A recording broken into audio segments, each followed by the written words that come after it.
गुलाबराव पाटील यांनी महायुतीच्या मेळाव्यामध्ये जिल्हाध्यक्षांवरती नाराजी व्यक्त केली. उमेदवार स्मिता वाघ यांनी मतदारसंघामध्ये फिरताना माहिती घ्यावी असं गुलाबराव पाटील यांनी म्हटलेलं आहे.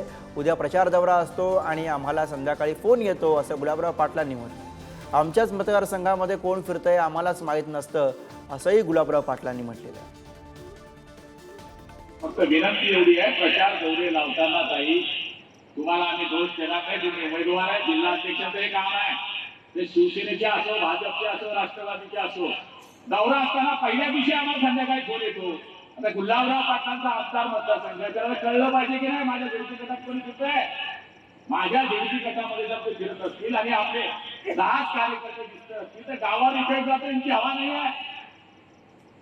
म्हणून एक सुटीनं भाजप, शिवसेना, राष्ट्रवादी आज पाहिजे का असतील जप्तेचे जप्ते गाड्या घेऊन फिरले. मी तुम्हाला चॅलेंज देतो, प्रचार करण्याची गरज नाही आहे. पाटणार आपला बी अनुभव आहे, असंच काही उरलं नाहीये.